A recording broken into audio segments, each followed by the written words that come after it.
Dollar city என்று அழைக்கப்படும் மாவட்டம் திருப்பூர் மாவட்டம். இந்த மாவட்டத்தை பொறுத்த வரைக்கும் உழைக்கும் பெண்கள் அதிகமாகவே இருக்காங்க. குறிப்பாக பின்னலாடை நிறுவனங்கள்ல 80% மேல உழைக்கும் பெண்கள் இருக்காங்கன்னே சொல்லலாம். அந்த பெண்களின் வாழ்வாதாரம் எப்படி இருக்கு, அவர்களுக்கான அடிப்படை தேவைகள் என்னென்ன மாதிரி தேவைகள் இருக்கு, அது மட்டும் இல்லாமல் அந்த பெண்களின் அரசியல் குறித்த பார்வை எப்படி இருக்கு அப்படிங்கறத பத்தி இன்றைய மகளிர் மக்களாட்சி நிகழ்ச்சியில பேசலாம்.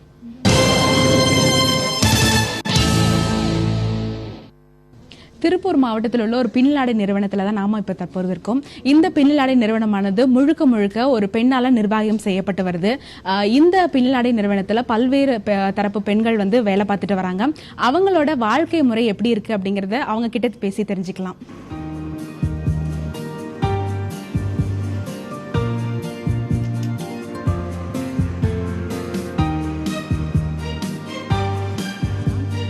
நீங்க சொல்லுங்க, எவ்வளவு வருஷமா இது வேலை பார்த்துட்டு இருக்கீங்க?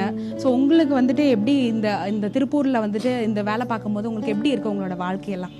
நான் இங்கே 10 வருஷமா திருப்பூர்ல இந்த பனியன் தொழிலில் இருக்கோம். நாங்கள் கல்யாணம் ஆனதுக்கப்புறம் இங்கே 2 குழந்தைங்க இருக்காங்க வீட்டில்.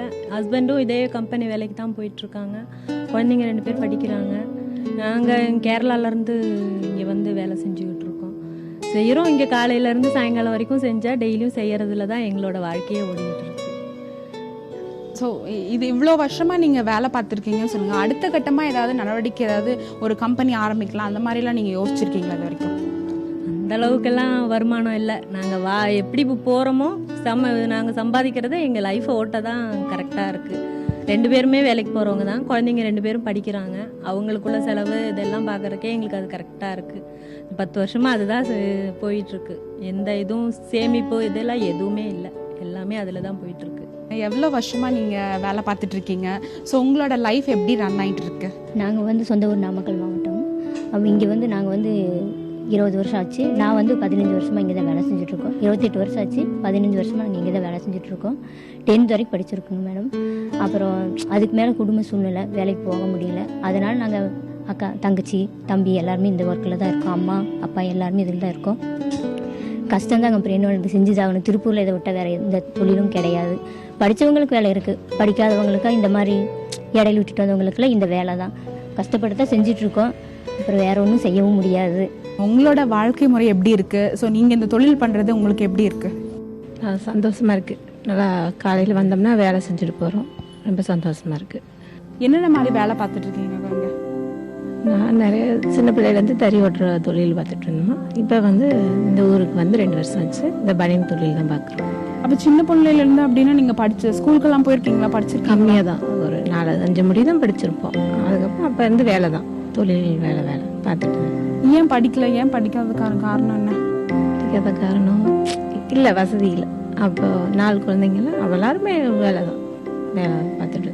உங்கள் வீட்டில் 4 பேருமே வேலைக்கு தான் போயிருக்காங்க? குறைவான படிப்பு தான், ரொம்பலாம் படிப்பு இல்லை, குறைவான படிப்பு தான் படித்து வேலைக்கு போய். ஸோ மெயினாக இப்போ என்னென்ன மாதிரி வேலையிலலாம் பார்ப்பீங்க? இதெல்லாம் இந்த தைக்கிற தொழில் தெரியும், பேக்கிங் போவோம். இந்த ஊரில் இந்த வேலை பார்ப்போம்.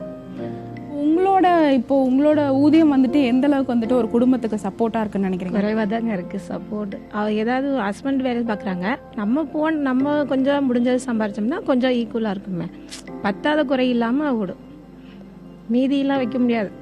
அன்றாடு சம்பாதிக்கிறது சரியாக இருக்கும். எவ்வளோ வருஷமா நீங்கள் வேலை பார்த்துட்டு இருக்கீங்க? என் பேர் அனிதா. நாங்கள் 2 வருஷம் ஆகுது.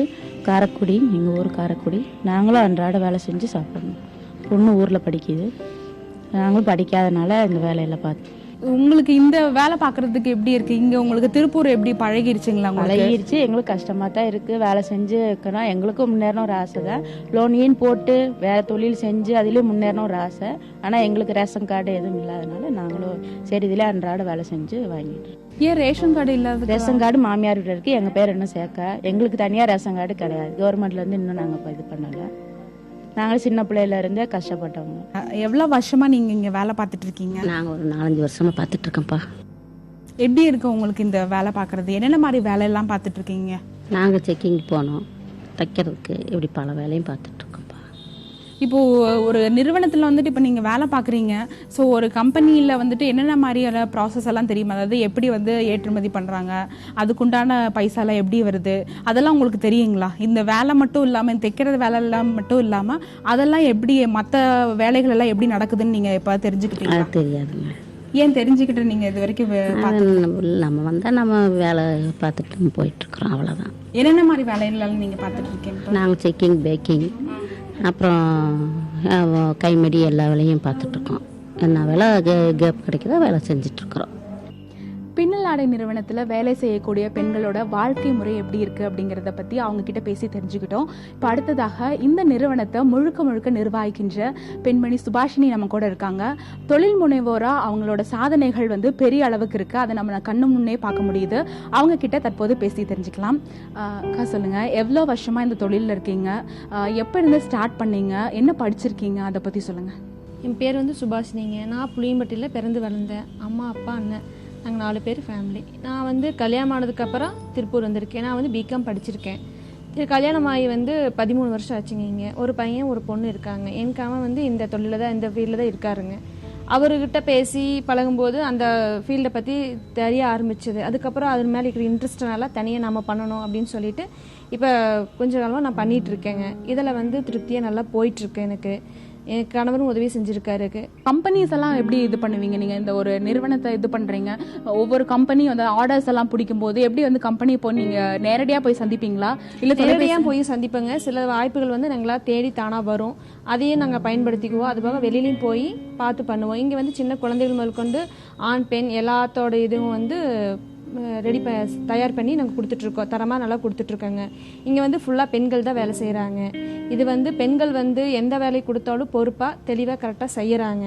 டைமிங் பார்க்காம எங்களோட கூட்ஸ் டெலிவரி டைமுக்கு தகுந்த மாதிரி அவங்களோட டைமை ஒதுக்கி எங்களுக்காக நல்லா பண்ணி கொடுக்குறாங்க. நாங்கள் வந்து அவங்ககிட்ட நல்லா சப்போர்ட்டிவாகவும் இருக்கோம் அவங்களுக்கு. இப்போ உங்களை மாதிரி ஒரு தொழில் முனைவோராக ஆகிறதுக்கு என்னென்ன மாதிரி முயற்சிகள் எல்லாம் பெண்கள் மேற்கொள்ளணும் அப்படின்னு சொல்லுங்கள். என்ன மாதிரி இருக்கிறதுக்கு வந்து பெண்கள் வந்து சுயமாக எல்லா முயற்சியும் எடுக்க ஆரம்பிக்கணும். அதுக்கு வந்து கவர்மெண்ட்டிலிருந்து சரியான முறையில் ரொம்ப லேட் பண்ணாமல் சீக்கிரமாக அவங்களுக்கு உதவி செஞ்சாங்கன்னா சிறப்பாக அவங்க வந்து சீக்கிரமாக தொழில் நடத்த ஆரம்பிப்பாங்க. அது மூலிமா அவங்க வந்து முன்னேற்றம் காணலாம்.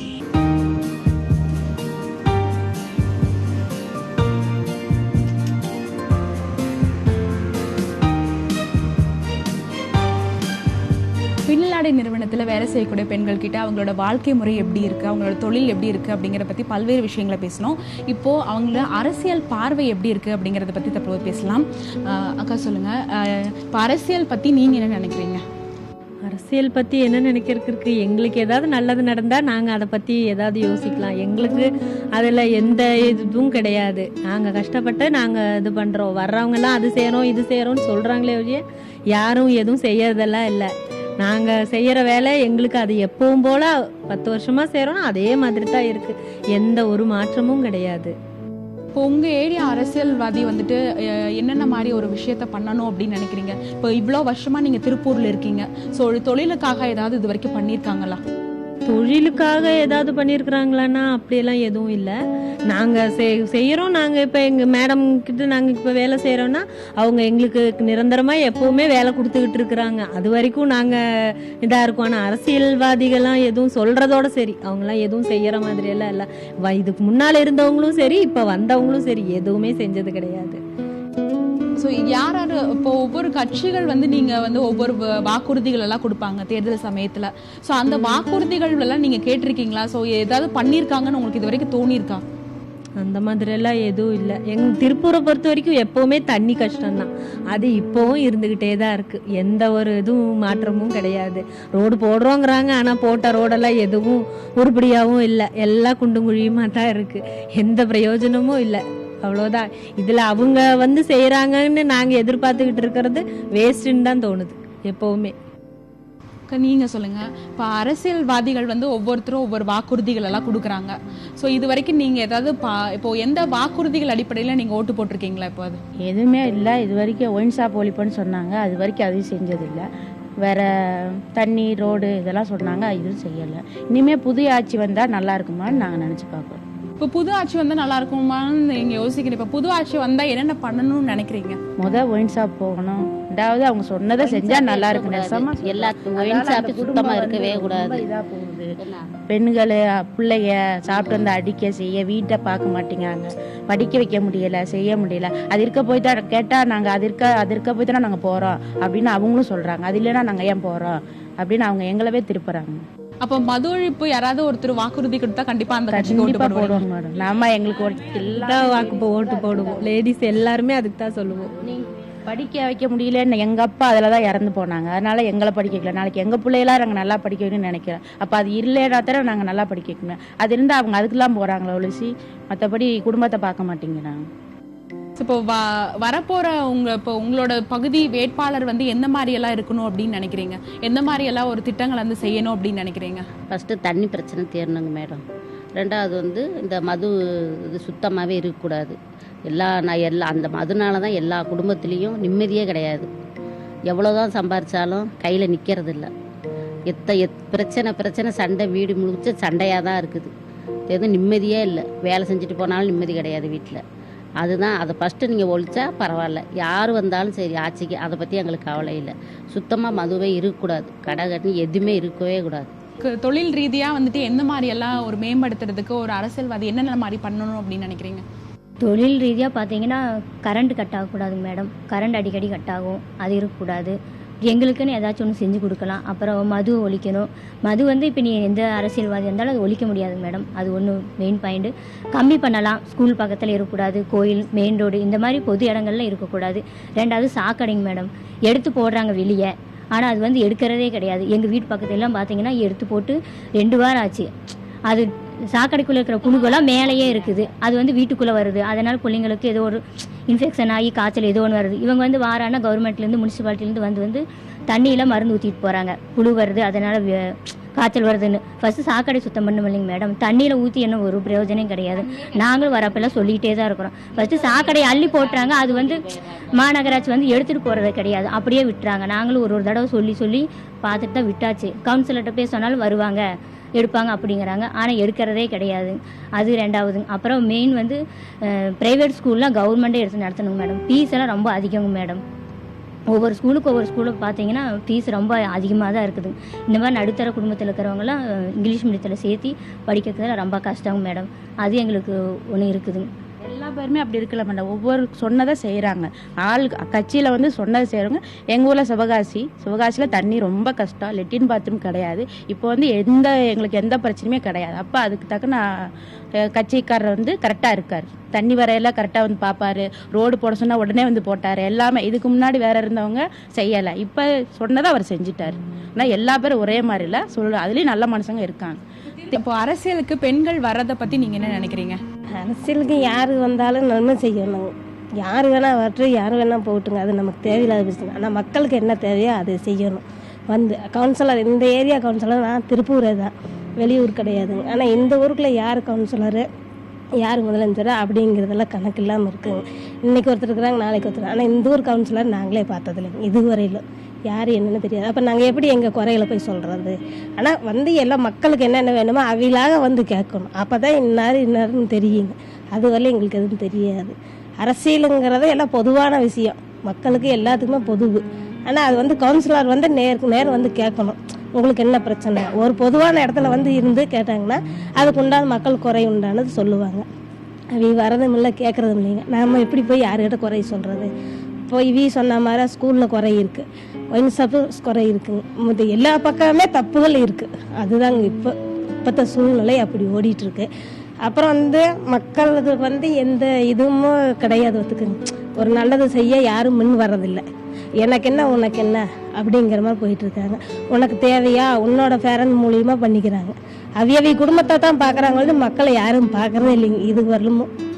அதனால வந்து நம்ம யாரையுமே குறை சொல்ல முடியாது. ஆனால் இனிமேல் ஆட்சியில் யார் வந்தாலும் மக்களுக்கு என்ன தேவையோ அதை செய்யணும். சரி, உங்களிலிருந்து ஒரு ஆள் வந்துட்டு உங்களை மக்கள் பிரதிநிதியா உங்களுக்கு கூட வந்துட்டு ஒரு தேர்தலில் நின்று அவங்க போட்டியிட்டாங்கன்னா உங்களோட குறையெல்லாம் தீரும்னு நினைச்சிருக்கீங்களா? இப்போ தெரியல, அவங்கள வந்து அந்த கஷ்டத்தை பட்டாங்கன்னா அவங்களுக்கும் நல்லாரும் இதே மாதிரி தான் கஷ்டப்படுவாங்க. அவங்க குறையெல்லாம் தீர்க்கணும்னு அவங்களுக்கு தெரியணும். செய்ய மாட்டேன் நம்மளுக்கு என்ன சுயநலமாக இருக்கிறவங்க அவங்கவுங்க பாட்டுக்கு இருந்துக்கிறாங்க, கஷ்டப்படுறவங்க கஷ்டப்பட்டுட்டே தான் இருக்கிற மாதிரி தான் இருக்குது. இப்போ நீங்க ஏதாவது ஒரு ஒரு ஒவ்வொரு தேர்தலும் வருது, 5 வருஷத்துக்கு ஒரு தடவை ஒரு சட்டமன்ற தேர்தல் வருது அப்படிங்கன்னா, ஸோ நீங்க ஏதாவது எதிர்பார்ப்பீங்களா? நம்மளுக்கு சரி இந்த வருஷமாவது இந்த வரப்போற தேர்தல் இருந்தாவது நம்மளோட கோரிக்கைகள் நிறைவேறும் அப்படின்னு சொல்லிட்டு ஒவ்வொரு தடவையும் எதிர்பார்த்திருக்கீங்களா? எதிர்பார்த்துருக்கோம், ஆனால் நடக்கிற மாதிரி இல்லையே, அது மாதிரி செய்யறதில்ல. அங்க இப்ப இலவசங்கள் எல்லாம் கொடுக்கறத பத்தி நீங்க இலவசம் கொடுக்கறது அது வேஸ்ட்டுங்க. சரிங்க, அது வந்து இல்லாத பக்கம் கொடுக்கறது அது நாங்கள் தப்புன்னு சொல்ல வரல. ஆனால் இருக்கப்பட்டவங்களே வாங்கி வாங்கி வச்சுட்டு அது பண்ணிட்டாங்கன்னா அது நம்ம அடுத்தவங்களுக்கு வந்து யூஸ் பண்ணுற மாதிரியே இல்லைங்க. இப்போ எங்கள் வீட்டில் இருக்குதுன்னா அது மறுபடியும் அவங்க கொடுக்குறாங்க, அதை நாங்களே வாங்கி வச்சுக்கிறோம். அப்போ இல்லாத மக்களுக்கு எப்படி போகும்? அதனால வந்து இல்லாதப்பட்ட மக்களாக பார்த்து கொடுக்கட்டும். ஆனால் முக்கியமாக வந்து தண்ணி பிரச்சனை, கரண்ட் பிரச்சனை, ஸ்கூல் ஃபீஸு, இந்த ஒயின் ஷாப்பு. ஆனால் ஒயின் ஷாப் வந்து கண்டிப்பாக எடுத்தாகணும். அது வந்து அரசியல்வாதி செய்கிறாங்களே இல்லையா, மக்கள் அந்தந்த ஊர் மக்களும் எல்லாம் ஒன்று சேர்ந்து செஞ்சாங்கன்னா அது நடக்கும். ஆனால் அரசியல்வாதிகளை நிறுத்த மாட்டாங்க. எங்கள் அவைகளுக்கு உண்டான வருமானம் அதுங்கிறாங்க. அப்போ இது எப்படி தடுக்காட்டுறது? நம்ம உள்ள மக்களும் மட்டும்தான் பண்ணிக்க முடியும். அதுக்கு மட்டும் மக்கள் முன்னு வந்தாங்கன்னா, லேடிஸாக இருந்தாலும் சரி ஜென்ஸாக இருந்தாலும் சரி, ஆனால் 10 பேர்னால் 10 பேர் முன்னுக்கு வரணும். அதில் நம்மளாக பார்த்து தடுக்காட்டினா தான் ஒயின் ஷாப் ஒழியும், இல்லைன்னா ஒழியாது. அரசியல் மூலியமா நிற்காது என்னைக்குமே, அது இதே தொடர்ந்துக்கிட்டே தான் இருக்கு. அப்ப நீங்க கண்டிப்பா வந்துட்டு இப்ப மதுவிலக்கு யாரு சொல்றாங்களோ அவங்களுக்கு வாக்களிப்பீங்க? ஆமாங்க, மதுவிலக்கு வந்து யாரு ஒழிக்கிறேன் அப்படின்னாங்கன்னா வாக்களிப்போம். ஆனால் யார் வேணாலும் வரட்டும், இப்போ மக்களுக்கு நல்லது செய்யணும்னு வரட்டுங்க. அது வந்து நாங்கள் தப்புன்னு சொல்ல வரல. அதனால அவியலாக முடிவு பண்ணி அரசியலுக்கு வரட்டும். இது வந்து மக்கள் பொதுவாக சொல்கிறது. எல்லாரும் ஒவ்வொருத்தரும் ஒவ்வொரு விதமாக சொல்லுவாங்க. ஆனால் அரசியலுக்கு வரவங்களுக்கு வந்து நம்ம வந்து இது செய்ய முடியுமா அப்படின்னு நினச்சி அரசியல் இறங்கட்டும். அதுதான் எங்களோட கோரிக்கை. மித்தபடி யார் நீ தான் வரணும் நான் தான் வரணும் அப்படிங்களா, பொதுவாக ஓட்டு போடுறாங்க. சில பேர் ஓட்டை விற்கிற மாதிரியும் போடுறாங்க, சில பேர் நேர்மையாக போகிறாங்க. அது வந்து அவியவிய பிரியந்தானுங்க. அதனால வந்து நார்மலாக எப்படி இருக்கணுமோ அது அவியவியில் தீர்மானிச்சுட்டு எலெக்ஷனுக்கு வரட்டுங்க. இல்லைன்னா எலெக்ஷனுக்கு உள்ளே வரக்கூடாது. அதுதான் மக்களோட தீர்ப்பு. நீங்க வேலை பார்த்துட்டு இருக்கீங்க, ஸோ உங்களோட தொழில் மேம்படுறதுக்கும் சரி, நீங்க ஒரு சுய தொழில் பண்றதுக்கும் சரி, என்ன மாதிரி எல்லாம் ஒரு உதவி செய்யணும்னு நினைக்கிறீங்க? எல்லா கீழ் மக்கள்லேருந்து எல்லா படித்தவங்க படிக்காதவங்க எல்லாரும் தெரிஞ்சவங்க எல்லாருமே வந்து ஈஸியாக அந்த கடன் உதவி பெற்று தொழில் செய்யறதுக்கு அந்த அணுகுமுறை வந்து அவங்களுக்கு அடையிறதுக்கு வந்து ஈஸியான மெத்தடை வந்து அவங்க ஃபாலோ பண்ணி கொண்டு வரணும்னு நினைக்கிறோம். இப்போ நீங்க ஒரு நிறுவனத்தையே நிர்வகிக்கிறீங்க. ஸோ எப்பவாவது வந்துட்டு சரி நீங்க ஒரு நிறுவனத்தில் இருக்கிற ஒரு பெண்களுக்கு மட்டும்தான் வந்துட்டு உங்களால உதவி செய்ய முடியும். ஸோ நீங்க உதவி செஞ்சுட்டு வரீங்க. ஸோ எப்பவாவது வந்து மற்ற பெண்களுக்கும் உதவி செய்யணும் அப்படின்னு சொல்லிட்டு ஒரு அரசியலுக்கு வரணும்னு தோணி இருக்கு உங்களுக்கு? இல்லைங்க மேடம், அரசியலுக்கு வரணும்னால ஆனால் பெண் வரணும்னு நினைக்கிறேன். பெண் அரசியல்வாதி அவங்க வந்தாங்கன்னா சிறப்பாக இருக்கும். நம்மளோட பிரச்சனையை வந்து சொன்னால் அவங்க ஈஸியாக புரிஞ்சுக்குவாங்க. ஆண்கள்கிட்ட போய் சொல்லி இது பண்ணுறத விட பெண்கள்கிட்ட சொல்லும் போது அது ஈஸியாக ரீச் ஆயிரும். அவங்கள வந்து பெண்களோட பிரச்சனையை புரிஞ்சுட்டு சீக்கிரமா நல்லா பண்ணி கொடுப்பாங்கன்னு ஒரு நம்பிக்கை இருக்குதுங்க மேடம். ஸோ எப்படி வந்து ஒரு பெண் உங்கள ஒரு பெண் பிரதிநிதி வந்துட்டு தேர்தலில் நிற்கிறாங்க அப்படின்னா எந்த அளவுக்கு வந்து அவங்களுக்கு சப்போர்ட் பண்ணுவீங்க? நாங்கள் எல்லாருமே வந்து ஃபுல் சப்போர்ட் பண்ணுவோம். அவங்களுக்கு நல்லா வந்து எங்களுக்கு பண்ணுறதுக்கு ஃபுல் சப்போர்ட் எல்லாருமே பண்ணுவோம். ஒரு நிர்வாகத்தை நடத்திட்டு இருக்கீங்க. இப்போ தொழிலில் வந்துட்டு இப்போ வரப்போற சட்டமன்ற தேர்தலில் இருந்தாவது தொழிலுக்கு என்ன மாதிரி இப்போ ஃபுல் அண்ட் முழுக்க பின்னலாடை தொழில் தான் திருப்பூர்ல இருக்கு. ஸோ என்ன மாதிரி ஒரு திட்டங்கள் வந்து கொண்டு வரணும்னு நினைக்கிறீங்க? அதாவது வந்து மக்கள் எல்லாருமே வந்து இப்போ நாங்கள் வந்து சின்ன லெவலில் பண்ணிகிட்ருக்கோம். இதே வந்து நான் இன்னி பெரிய லெவலில் பண்ணுறதுக்கு வந்து எனக்கு நேரடியான உதவி செஞ்சால் இன்னி நல்லா பெட்டராக இருக்கும்னு ஃபீல் பண்ணுறாங்க. ஸோ ஒரு அரசியல்வாதி அப்படின்னா எப்படி இருக்கணும் அப்படின்னு நினைக்கிறீங்க? அரசியல்வாதம் தான் மக்கள் வந்து நேர்மையாக இருக்கணும். அவங்க கண்டிப்பாக வந்து நல்லா செய்வாங்க அப்படிங்கிற ஒரு நம்பிக்கை ஏற்படுத்தணும் அப்படின்னு நினைப்பேங்க. இன்றைய மகளிர் மக்களாட்சி நிகழ்ச்சியில் திருப்பூர் மாவட்டத்தில் உள்ள பின்னலாடை நிறுவனத்தில் பணிபுரியக்கூடிய பெண்களின் அடிப்படை தேவைகள், அவர்களின் வாழ்க்கை முறை மற்றும் அவர்களின் அரசியல் பார்வை குறித்து பேசினோம். குறிப்பாக அவர்களின் முக்கிய தேவைகளாக உள்ளது வருகின்ற சட்டமன்ற தேர்தலிலாவது தங்களுடைய அடிப்படை தேவைகள் நிறைவேறும் என்ற நம்பிக்கையுடன் இருப்பதை நம்மால் பார்க்க முடிகிறது. அது மட்டும் இல்லாமல் அனைத்து தரப்பு பெண்களின் முக்கிய கோரிக்கையாக இருப்பது மதுவிலக்கு. ஸோ வருகின்ற சட்டமன்ற தேர்தலில் மதுவிலக்கை வாக்குறுதியாக அளிக்கும் கட்சியினருக்கே தங்களது வாக்குகளை செலுத்த போவதாகவும் இவர்கள் தெரிவித்துள்ளனர். தங்களுடைய அனைத்து கோரிக்கைகளும் வருகின்ற சட்டமன்ற தேர்தலில் இருந்து நிறைவேற்றப்படும் என்ற நம்பிக்கையுடன் இருப்பதை நம்மால் பார்க்க முடிகிறது. இதுபோன்ற சிறு தொழில் புரியும் மற்றும் சாதனைகள் புரியும் வேறு சில பெண்களின் அரசியல் பார்வை குறித்தும் அவர்களின் வாழ்க்கை முறை குறித்தும் அடுத்து வரும் மகளிர் மக்களாட்சி நிகழ்ச்சியில் பார்க்கலாம்.